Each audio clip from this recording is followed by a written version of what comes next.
Brothers and sisters, there are times when self-defense becomes essential. As Muslims, it's important to be ready for any combat scenario. Mastering self-defense is a vital skill for every Muslim because Allah favors the strong believer over the weak one. A strong believer can protect his family, defend them from harm, and uphold the cause of Allah. However, not all situations require fighting. Sometimes minimal or no physical confrontation is necessary to overcome an adversary. Even in such scenarios, Islam provides us with definitive guidance. In this video, we will discuss the reason why Allah does not want you to fight. Please watch until the end and avoid heeding the whispers of Satan. Number 1. Stay calm. This principle is deeply embedded in Islamic teachings, which emphasize self-control and poise as significant virtues. The calm demeanor is not only a personal asset, but is also seen as a reflection of strong faith and trust in Allah's plan. Staying calm is derived from numerous instances in the life of Prophet Muhammad ﷺ, who faced many challenging situations with a serene and composed attitude. His ability to remain calm under pressure was a key factor in his successful diplomacy and leadership. For example, during the Treaty of Hudaybiyah, despite the apparent setback and dissatisfaction among his followers, the Prophet's calm acceptance of the conditions led to a significant victory for Muslims in the long run. Remaining calm allows individuals to think more clearly and make decisions with a balanced mindset. In confrontational situations, a calm person can diffuse tension and prevent conflicts from escalating. This not only helps in maintaining personal integrity, but also upholds the dignity of all involved parties. Socially, a calm individual can positively influence others, promoting a peaceful and cooperative environment. Here are some techniques to foster calmness. Mindful breathing.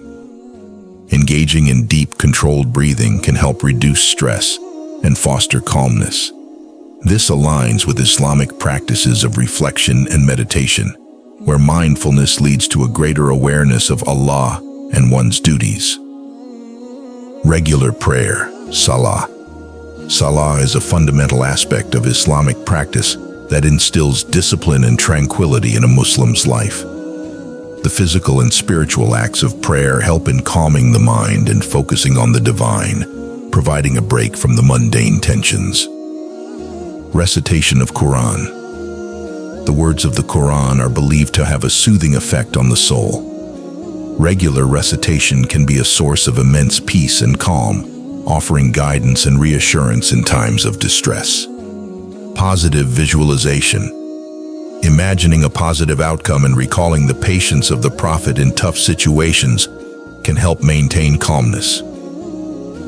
Reflecting on the rewards promised for patience and perseverance can also motivate one to adopt a calm demeanor. Seeking refuge in Allah. Prophet Muhammad often taught his followers to seek refuge in Allah from the whispers of Satan, especially when feeling angry or upset. Saying, "A'udhu billahi minash shaitanir rajim." I seek refuge in Allah from Satan, the accursed, is a way to seek divine help in maintaining calm. Implementing calmness involves a conscious effort to react differently to situations that might typically incite anger or frustration. It includes pausing to assess the situation, choosing to respond rather than react, and considering the consequences of one's actions on oneself and others. The principle of staying calm reflects a profound Islamic ethos regarding personal conduct. By staying calm, a Muslim not only adheres to the prophetic model, but also enhances their interactions and contributes to a more peaceful society. This chapter underscores the belief that a strong believer is not just physically capable, but also emotionally resilient and wise. Number 2, speak gently. The practice of speaking gently is deeply rooted in Islamic teachings, which emphasize the power of kind words and gentle speech as a form of piety and a reflection of good character. Speaking gently especially in adverse situations, not only aligns with the prophetic tradition, but also fosters better interpersonal relationships and promotes peace. Speaking gently is advocated in various verses of the Quran, where Allah describes the characteristics of the righteous as those who speak to people with kindness. One significant example is the directive given to Prophet Moses, Musa, and Aaron, Harun, when they were sent to Pharaoh. They were instructed to speak to him gently. Perhaps, as the Quran notes, this would remind him of his duties to his Creator and encourage him to fear Allah. Gentle speech can have a calming effect on both the speaker and the listener. It can diffuse potential confrontations and transform a potentially volatile situation into a manageable one. When individuals choose gentle words over harsh criticism, they are more likely to win hearts and encourage positive behaviors in others. Here are some techniques to develop gentle speech. Active listening. Understanding the perspectives and emotions of others is crucial. Active listening involves giving full attention to the speaker, acknowledging their feelings, and responding thoughtfully. This practice helps in crafting responses that are considerate and gentle. Think before speaking. The Prophet Muhammad, peace be upon him, emphasized the importance of thinking before speaking. Reflecting on the impact of one's words before letting them out ensures that the speech promotes goodness and prevents harm. Empathy.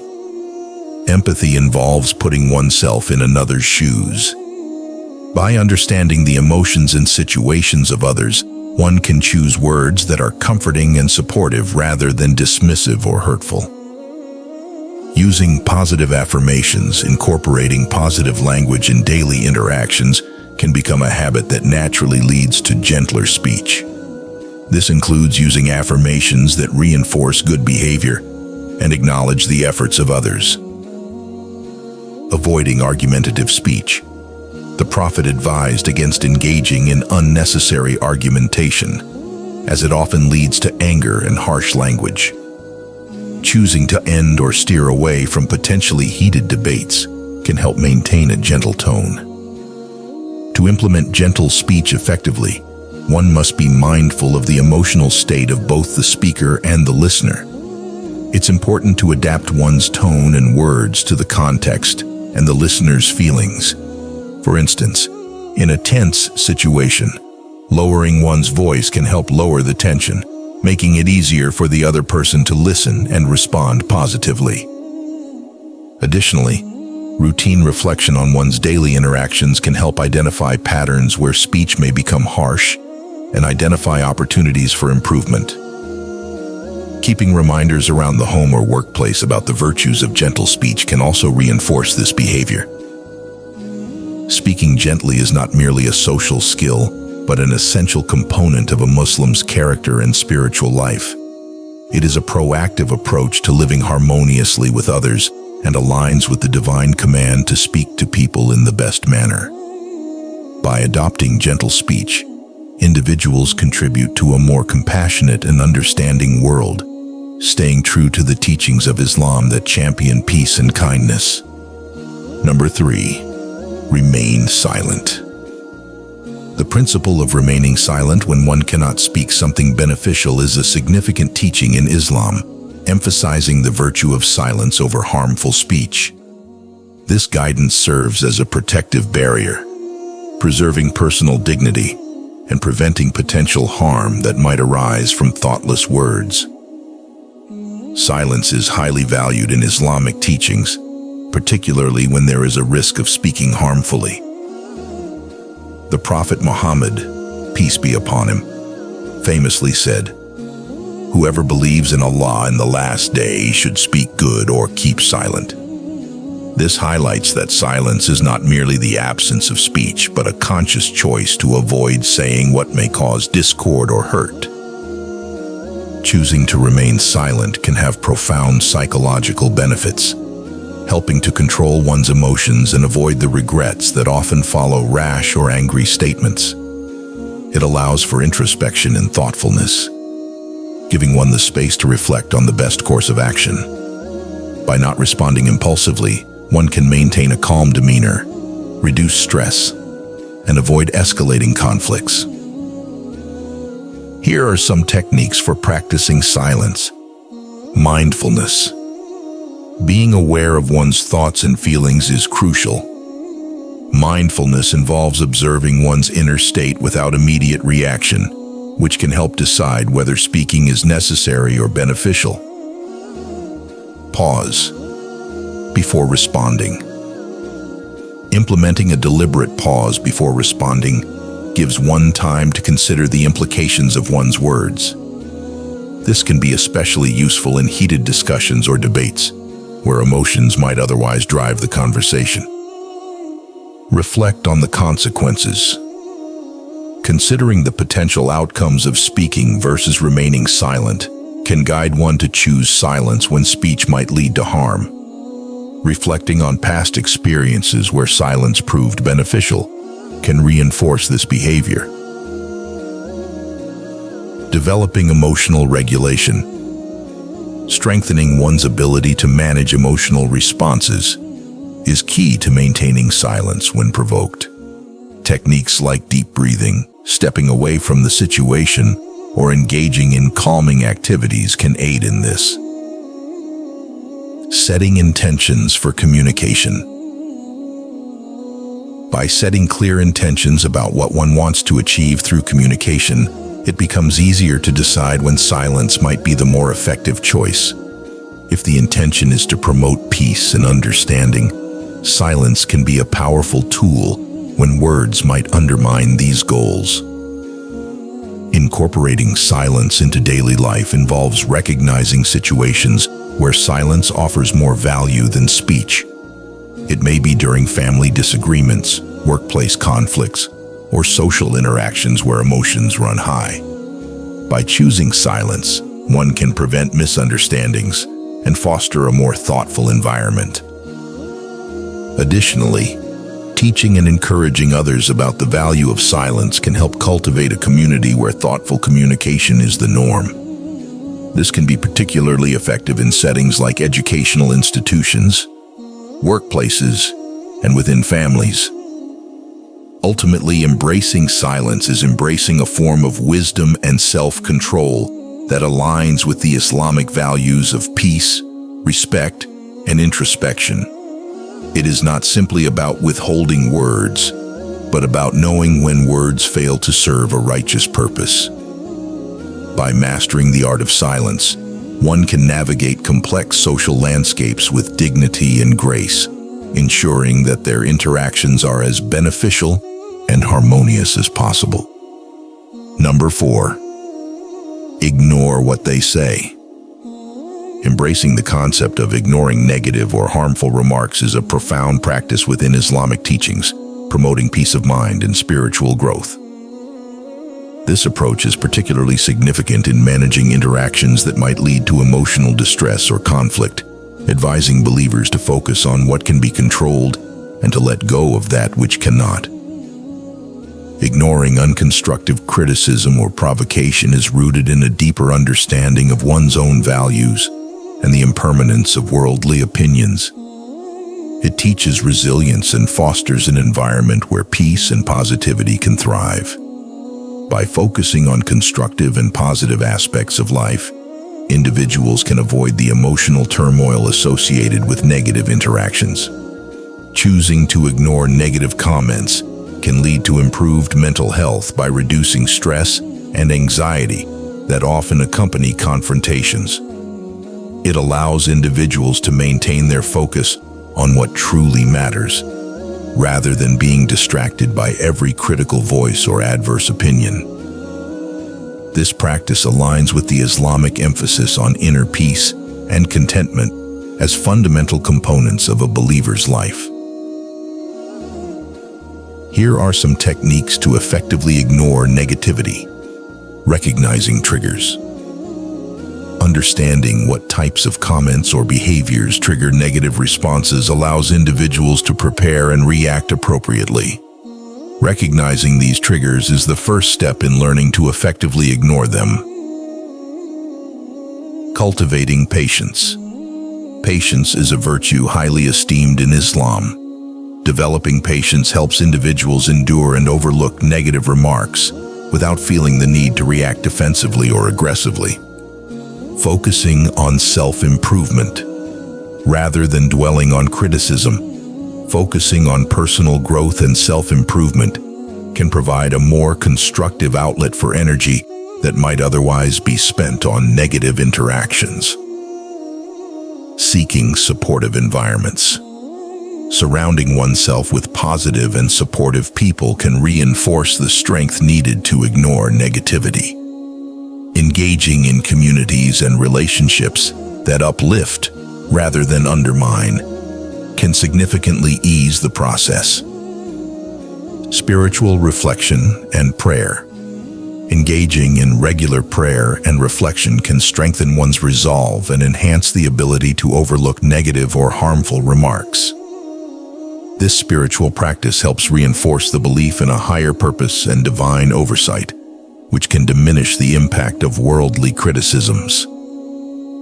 Implementing the practice of ignoring negative remarks involves adopting a mindset that prioritizes personal peace and spiritual well-being over the need to engage with every provocation. It can be particularly useful in environments prone to conflict, such as social media, workplaces, and even within family dynamics. Educating oneself about the benefits of this practice through Islamic teachings can also provide the necessary motivation and justification for its application. Moreover, setting daily intentions to practice ignoring unhelpful criticisms can gradually transform how one interacts with the world, leading to more meaningful and less confrontational engagements. The practice of ignoring negative remarks is not about passivity or avoidance of necessary confrontations, but about choosing battles wisely and focusing on personal peace and spiritual growth. It is a deliberate choice to not let external negativity disturb one's internal peace and spiritual journey. This aligns with Islamic teachings that emphasize the importance of maintaining dignity and self-control in the face of provocation, fostering a life of tranquility and purpose. Number 5, avoid them. The practice of distancing oneself from toxic individuals is a crucial aspect of maintaining mental and spiritual health, especially within Islamic teachings. This principle encourages believers to protect their inner peace by consciously choosing their social environments, aligning with the broader Islamic goal of fostering a wholesome and peaceful community. In Islam, personal relationships are viewed as critical to one's faith and emotional well-being. Engaging with toxic individuals can drain emotional energy, distract from spiritual obligations, and sometimes lead to sin. The Quran and Hadith emphasize the importance of good companionship because the people one associates with can heavily influence one's character and actions. Distancing oneself from negative influences can lead to significant improvements in mental health and overall happiness. It helps individuals avoid unnecessary stress and conflict, which can detract from their focus on personal growth and spiritual duties. Additionally, it allows for a more nurturing environment where positive traits and behaviors are encouraged and reinforced. Here are some techniques for distancing from toxicity. Setting boundaries. Establishing clear boundaries is essential when dealing with difficult people. This can include setting limits on how much time one spends with them, the topics of conversation allowed, or even the level of personal information shared. Seeking supportive communities. Finding and engaging with communities that share similar values and goals can provide the encouragement and support needed to distance oneself from negative influences. This aligns with the Islamic principle of ummah, emphasizing the value of a supportive and spiritually oriented community. Reflective self-assessment. Regular self-assessment can help individuals understand how different relationships impact their emotional and spiritual well-being. This ongoing process can identify potentially harmful relationships that might require distancing. Focused spiritual practices. Engaging more deeply in spiritual practices such as prayer, fasting, and Quranic study can strengthen one's faith and resilience against negative influences. These practices can also provide clarity and peace, helping to highlight the contrasts between beneficial and detrimental relationships. Communicating needs and concerns. When possible, openly communicating one's needs and concerns with those involved can sometimes help improve the relationship dynamics. However, if the toxic behavior continues, it reinforces the need for distance. To effectively implement this practice, one must first recognize the signs of toxic relationships, which can include feelings of constant stress, discomfort, or being undermined. Once identified, taking proactive steps to reduce contact or completely sever ties if necessary becomes essential. It is also beneficial to regularly consult with trusted friends or mentors who can provide objective advice and support. These consultations can be invaluable in helping navigate away from harmful relationships and towards more fulfilling interactions. Distancing oneself from toxic individuals is an act of self-care that is deeply rooted in Islamic ethics. It not only preserves one's mental and spiritual health, but also aligns with the prophetic teachings about choosing companions who are beneficial, not detrimental, to one's faith and well-being. Ultimately, this practice helps cultivate a life that is not only less burdened by negativity, but also more conducive to spiritual growth and community building. Number 6, forgive them. Forgiveness is a central theme in Islamic teachings, highlighted extensively both in the Quran and the Hadith. It is considered a divine quality, and Muslims are encouraged to emulate this attribute of Allah, who is Al-Ghafur, the all-forgiving, and Ar-Rahim, the most merciful. Forgiving others, especially in challenging circumstances, not only purifies the heart, but also promotes peace within communities. Forgiveness in Islam is not just about absolving others of their mistakes. It is about freeing oneself from the burden of resentment and anger. This act of letting go is seen as a strength, not a weakness, reflecting a believer's trust in Allah's justice and mercy. By forgiving, one cleanses their heart, making room for peace and enabling personal and spiritual growth.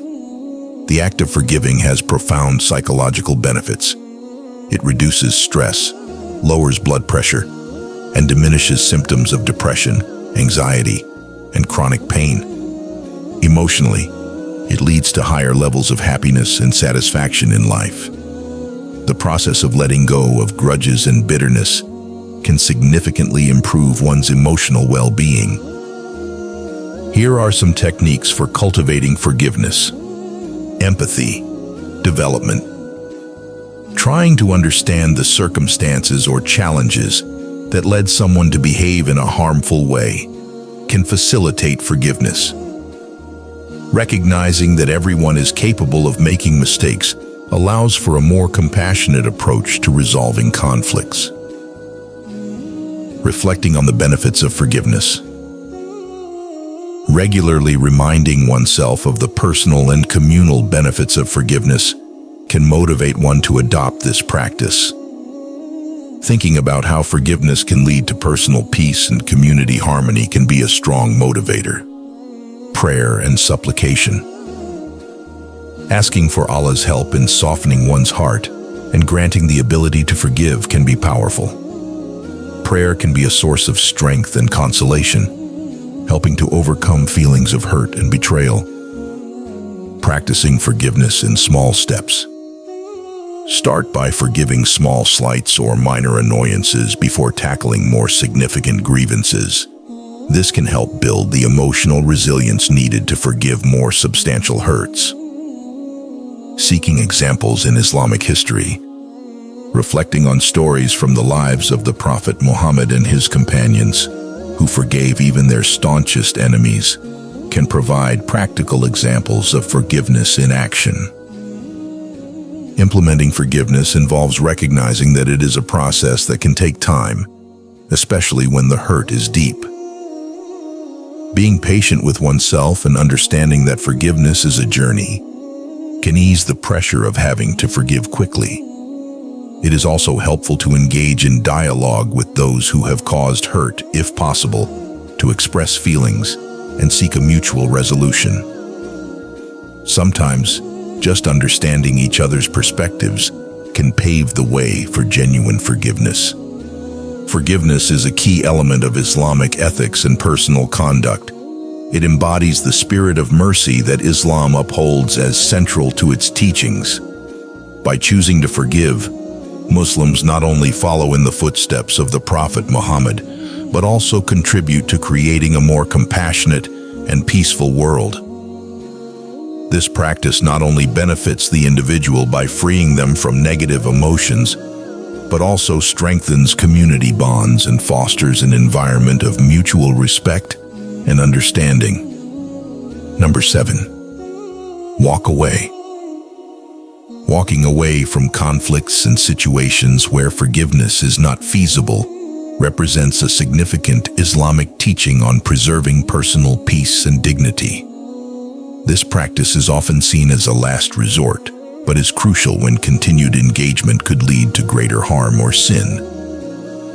It is about recognizing that not every conflict can be resolved amicably, and that at times, separation is the healthiest option for all parties involved. In Islam, maintaining personal integrity and emotional well-being is paramount.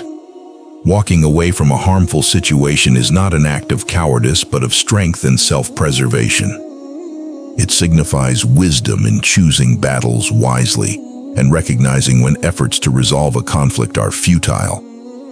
This approach helps avoid unnecessary escalation and preserves one's spiritual and mental health. Choosing to walk away from toxic situations can significantly reduce stress and anxiety.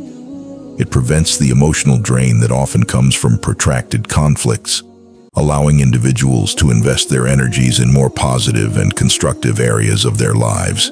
This action can lead to a more balanced and fulfilling life, free from the turmoil that can accompany unresolved or unresolvable disagreements. Here are some techniques for implementing walking away. Self-awareness. Being aware of one's emotional thresholds and triggers is vital. Recognizing the signs of a detrimental interaction early can help one decide when it's time to step back and disengage. Setting clear personal boundaries. Defining what is acceptable and what is not in personal interactions can guide when to walk away. Once these boundaries are crossed, it becomes easier to make the decision to leave the situation. Consultation and seeking advice. Consulting with trusted individuals such as family members, friends, or religious leaders can provide external perspectives on the situation. Their insights may confirm when walking away is the best course of action. Prioritizing peace and faith. Keeping personal peace and faith at the forefront can make walking away easier. If continuing a relationship or situation compromises these aspects, it can serve as a strong indication that distancing oneself is necessary. Practical disengagement. When deciding to walk away, it's essential to plan how to do so in a manner that minimizes harm and conflict. This might involve gradual withdrawal or a direct but respectful conversation to end a relationship or situation. Implementing the practice of walking away in daily life involves recognizing that not all conflicts are worth engaging in. It means being mindful of one's emotional and spiritual limits and respecting them. It's about knowing that walking away can sometimes lead to better personal and spiritual outcomes than staying and fighting. Regular reflection on past interactions where walking away was chosen or could have been chosen can help solidify this practice. It can also be helpful to rehearse potential exit strategies in one's mind, which can prepare one to act more decisively when needed. Walking away is an important but often overlooked aspect of managing interpersonal relationships in a manner aligned with Islamic principles. It embodies a deep respect for personal well-being and an understanding of human limits. By opting to walk away from harmful situations, individuals can maintain their dignity, preserve their mental health, and continue their spiritual journey with a focus on what brings them peace and draws them closer to their faith. This strategy not only respects the individual's well-being, but also upholds the Islamic value of compassion towards oneself and others. Thank you for watching and staying until the end. If you liked this video, please don't forget to like, subscribe, and share our content. We would really appreciate it. See you in the next video.